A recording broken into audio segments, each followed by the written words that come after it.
This is probably the most important video that I've made since I've been on TikTok. Black people, stay out of this ICE situation. I cannot stress this enough. Stay out of this ICE situation. It's a trap. It is a trap. They're trying to trick us out position. They're trying to trick us into the streets so they could do what they really want to do. And that's have a civil war with us. Stay out of this ICE situation, man. I'm telling you, I can see how it's all playing out. Even when the whole Charlie Kirk thing happened, the dude who killed Charlie Kirk was a white dude. They online going at us as if we did it. You know what I'm saying? Stay out of this ICE situation. Don't be in the streets. Don't be out there almost getting yourself killed, because all it's going to do is bring the rest of us outside, and that's what they want. They want a reason. I don't know where they're getting these ICE agents from, but these might just be dudes off the street. You have no idea with this administration. You have no idea where they're getting these ICE agents from. These dudes might just be some racist dudes that they done picked up from down south and brought them up. I don't know, but all I'm saying is stay out of this ICE situation, man. And I know TikTok is probably gonna hide this video from y'all, but when you see this video, share this video. Share it to everybody. Black people, stay out of this ICE situation. Go home to your family. Be safe. This ain't our fight. This ain't our war. You know what I'm saying? Peace. For the first time in a long time, Black Americans are saying no. No to carrying everyone. No to endless patience. And no to being the moral backbone of a system that keeps ignoring them. And now that's no. It's shaking America. Let's have a look. Now you see exactly why black people sat at home this whole fucking time. Because it was supposed to be us. You thought it was going to be us. And we said no. It was supposed to be us with the knees on our backs. It was supposed to be us with the bullets in our chest. It was supposed to be us getting dragged away, which is why the Trump administration was so antagonistic of black people to begin with. When they figured out that we weren't going to show up, that we weren't going to take the bait, they still had to figure out a way to put the fear of God in people. And you didn't think that it would be you. You thought that they would find someone else. You thought that you would be able to sit back and just say, oh my God, that's so terrible. Why would they treat people like that? And be able to live above it, but it's you. Tyranny always comes for you at some point. And it's here. Another person, another white man, another apparently straight white man with a good career serving his community is dead at the hands of ICE. Bullets in his chest for standing up to the American government. It wasn't supposed to be you, was it? It wasn't supposed to be you. You didn't think the leopards would eat your face, but this was the plan all along. The only wrinkle to the plan is that they thought that they would use black bodies like they always did. Through slavery, through Jim Crow, through the black codes, through the civil rights movement, they thought that they would be able to establish their power, that they're this new world order, that the secret police are legitimate, by showing you what they were willing to do and capable of doing to black bodies. But black bodies didn't show up. And now they're using you. Now they're saying it's illegal to go into your house without a judicial warrant. That's what they're doing. And I'm going to tell you something. We ain't showing up. We still not doing it. What's happening here is not right. But no longer will black people put themselves on the front lines for people who are willful in making sure that we're cannon fodder when the rubber meets the road. Rest in peace to that man, Jeffrey, man. You didn't deserve that. You were just trying to defend somebody. And I'm sorry that it's you. I'm so sorry that it's you. But they didn't think that it would be y'all. And here we are. And this is the reason why we said we staying our ass at home. We're chilling. This is not our fight. We don't have shit to do with this. This is why. Because it wasn't ever supposed to be anybody else but us. But see, we listened, and we set our ass down and said, no, we're not coming out. And this is why. Because right now, all they're doing is just waiting it out. They wanted to go back to what they call normal. Because us being brutalized in the streets and murdered in the street was normal to them. And this is the reason why I will not be tricked into fake ass solidarity like some of you black folks on this app have been tricked into fake ass solidarity. It's not real. It's a facade. Because this is how they really feel. This is what they want. They want it to go back to not affecting them. They're just waiting it out. So we're going to wait it out. Because no matter how racist, how hateful y'all can still be, even though y'all see how much that is a detriment to your whole existence, and you are still being this hateful and this racist, your reign is over. This is a message for the black community and those who support it. We are still resting, but there is a tide shift. For one, 47 is very confused as to why we are not taking to the streets. He doesn't understand it. He just knew that using tax dollars to tear up the Black Lives Matter street, that was going to do it. Tearing down the buildings with George Floyd and Breonna Taylor, he was sure that floating the rumor of pardoning Derek Chauvin would do it. His executive order to bring back segregation, all of his attacks on DEI, even though black people benefit the least from DEI, he was sure that would do it. It hasn't. And one thing that they didn't plan on at the end of the election, something that happened on November 5th, 2024, is when we all went into the voting booth and voted, and we were the only demographic that was united and held strong for democracy in this country. The 92% of black women who knew the assignment and knew what the stakes were, because we always do.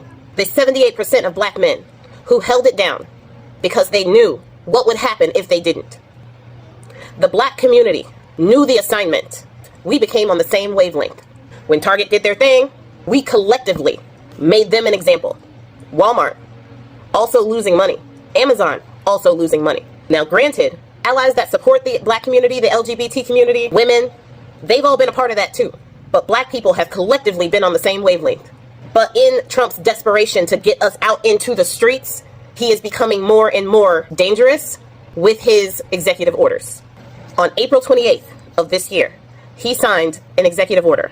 The executive order is titled Strengthening and Unleashing America's Law Enforcement to Pursue Criminals and Protect Innocent Citizens. Now, we all know that Trump don't give a crap about innocent citizens, because if he did, he would care about due process, and he wouldn't try to get rid of habeas corpus, because that is how you know that a citizen is innocent or not. So what they want to do in this executive order is give cops more power and permission to profile, to brutalize people that they just think are guilty. That means us. He is trying to create another George Floyd, another situation that will get us into the streets. I say this so that we all can be cautious and we can all see and know what he is trying to do. This executive order further militarizes the police that were already militarized with tanks and riot gear that apparently they do not need when people are protesting that are of a lighter shade, but they need it for us. This also further protects law enforcement officers who are accused of misconduct or police brutality. Protects them because we know that they need to make it home to their families, but you don't need to make it home to yours. They fear for their life, even though they're the ones holding the weapon and pointing it at your back. This executive order also does something that we have already seen. This executive order threatens state and local officials who discriminate by enacting diversity, equity, and inclusion initiatives. If state and local officials are being inclusive, advocating for diversity and equity, they can be charged with discrimination charges. Now, Trump's DOJ's Civil Rights Department, who have defended the civil rights of people for 70 years now, they are no longer defending the rights of black and brown people, LGBT people, women, all of those people who are usually discriminated against. They are no longer going to be representing them. So if you have an issue of discrimination, the DOJ will no longer represent you because of discrimination. Make it make sense. They will now be focusing their attention on discrimination against white Christian people, because they are the most discriminated group by far. Yeah. Now, I say all this to say there's a tide shifting. Even though black people are resting, We are focusing in on our communities, our Black-owned businesses, our children, our education, all of that. Yes, we need to continue doing all of that. I have seen a shift in the boldness of these racist people. Neo-Yahtzee rallies and marches up there in Kansas City. YT women calling little autistic Black children the N-word, getting $750,000 for that. But then there have been videos of Black people letting those racist people know who think we are going back to the 1930s during the times that we were hanging in trees, that they were having picnics with us as the main course. Times where they could tell us which swimming pools to swim at, which water fountains to go to, where to sit on the bus. Alabama today is trying to resegregate its schools. Problem is, Black people like me were born into freedom. It's going to be real hard to put that genie back in the box. So even though Black people are resting, we're not going back to 1930. We are a different breed. But I say, be cautious, because 47 has already started putting things in place, specifically for us, because he wants us to protest. And when we protest, he will enact martial law. And he already has the orders in place to do that. We need to know the enemy that we are fighting. So what do? Stay out of the street. Do not protest, no matter what happens. What we will do is we will continue to organize and protest with our wallets, cheer on our allies who are out in the street, strengthen the Black community, and to be there for each other.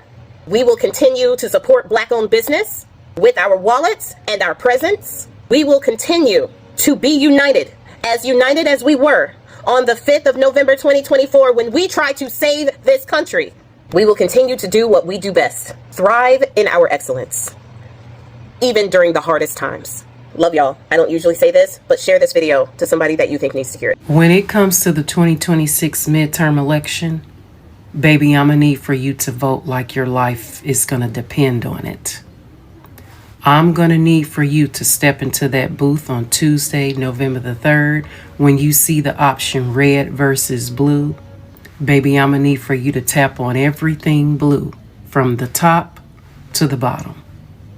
I repeat, I'm gonna need for you to select everything blue from the top to the bottom. And when you step in that booth to vote on Tuesday, November the 3rd, I'm gonna need for you to think about everything that you did not like Trump doing that should give you a reason to tap everything blue from the top to the bottom. And while you're at it, the day that you're preparing to vote on Tuesday, November the 3rd, make sure you bring your mother, your father, your brother, your sister, your aunt, your uncle, all of your friends, your co-workers. Maybe encourage the whole entire community to get out and vote. And again, vote like your life is going to be dependent on it. What you're witnessing now didn't happen overnight.